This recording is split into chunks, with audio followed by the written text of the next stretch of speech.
یہ اگلا سوال ہے، ساتھی پوچھتے ہیں کہ شریعت کی اسلام دین کا عالم کسے کہا جائے گا؟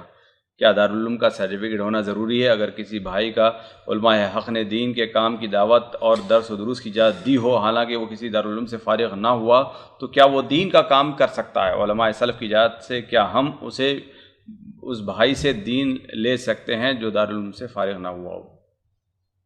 یہ کسی خاص شخص کے بارے میں پوچھا گیا ہے یا ویسے عام ہے؟ ایک تو عام ہے سوال، اس کے بعد پھر ایک خاص ہے۔ شیخ ابو زید ضمیر کے بارے میں ایک سوال میرے خیال سے اسی ساتھی نے کیا ہے۔ کچھ لوگ جو ہے ان کا مقصد امت کے اندر فتنہ پیدا کرنا، اس کے علاوہ اور کچھ نہیں ہوتا۔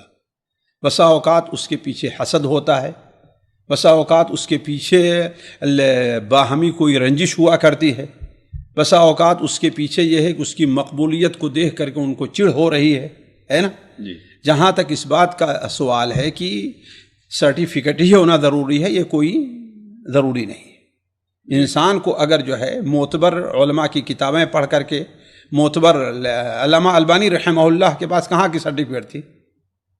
کہاں سے ڈاکٹریٹ کیا تھا انہوں نے؟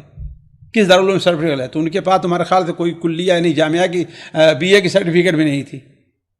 لیکن آدمی اگر جو ہے اہل علم سے تعلق رکھ کر کے، ان کی کتابوں کو پڑھ کر کے، جہاں اشتباہ ہوتا ہے ان سے وہاں پر پوچھ کر کے اور اہل علم کی باتیں نقل کرتا ہے، تو اس میں کوئی حرج کی بات نہیں ہے، اس میں کوئی حرج کی بات نہیں ہے۔ اور جہاں تک حضرت ابو زید ضمیر حفظہ اللہ کا تعلق ہے، میں تو لوگوں کو خصوصی طور پر وصیت کرتا ہوں کہ ان کو دروس کو سنیں اور اس سے مستفید ہوں۔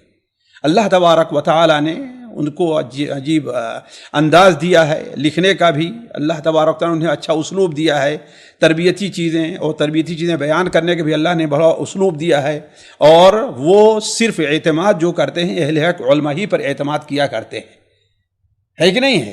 میں آپ لوگوں کو معلوم ہوگا کہ جب ان کا پروگرام رکھا تھا تو ان کے پورے درس کو میں بہت غور سے سنا اور الحمدللہ بہت اچھا لگا۔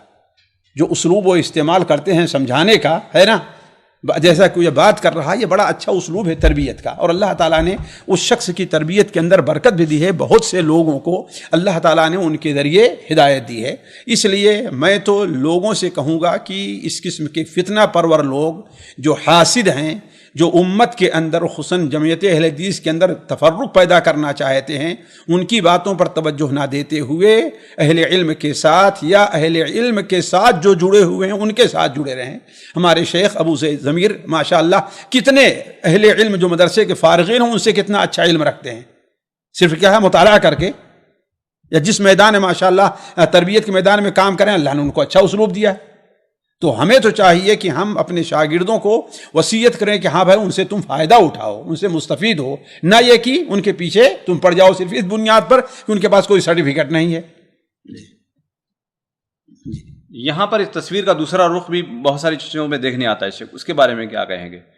شیخ ابو زید ضمیر حفظہ اللہ، ان کے بارے میں تو کوئی دو رائے بھائی میں ان کے بارے میں کہہ رہا ہوں جو اپنی رائے، اپنا علم سلف کی علم رائے کے تابع کیے ہوئے ہے کہ نہیں ہے؟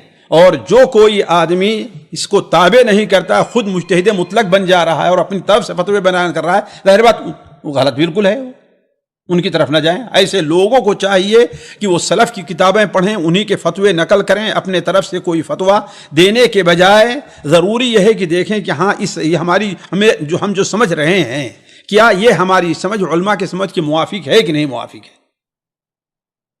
جی بعض ایسے بھی دیکھنے میں آتے ہیں، نوجوان ساتھی ہیں ہمارے جو یعنی ماشاءاللہ بہت اچھا بھی کام کرتے ہیں، لیکن ایک آدھ جگہ کہیں غلطیاں ہو جاتی ہیں ان سے۔ بھائی دیکھیے، غلطی ہو جانا اور ہے، غلطی پر اصرار کرنا، غلطی کرنا اور چیز ہے۔ اچھا، غلطی ہو جانا، کس سے غلطی نہیں ہوتی ہے؟ ہم سے غلطی نہیں ہوتی ہے جی۔ تو ایسے لوگوں سے یعنی جڑنا اور کوئی حرج نہیں، بالکل۔ اگر وہ جو ہے اپنے آپ کو اہل علم اور ان کی کتابوں سے جوڑے ہوئے ہیں، صرف یہ نہیں کہ ہاں ہم قرآن پڑھ کر کے حدیث پڑھ کر کے، نہیں، بلکہ قرآن کی تفسیر اور حدیث کی شروع کے اندر اہل علم سے جوڑے ہوئے ہیں، تو ان کے ساتھ جڑے، چاہے کہیں فارغ ہیں کسی مدرسے سے یا نہیں فارغ ہیں۔ جی اگلا سوال ہے، ساتھی پوچھتے ہیں کہ ہم کہ غیر مسلم کے ساتھ ایک برتن میں کھانا کھا سکتے ہیں یا نہیں، کیونکہ ہمارا رہنا سہنا ایک ہی ساتھ ہے۔ بھائی دیکھیے، اہل علم اس سلسلے میں جو کہتے ہیں کہ اگر کوئی مجبوری نہیں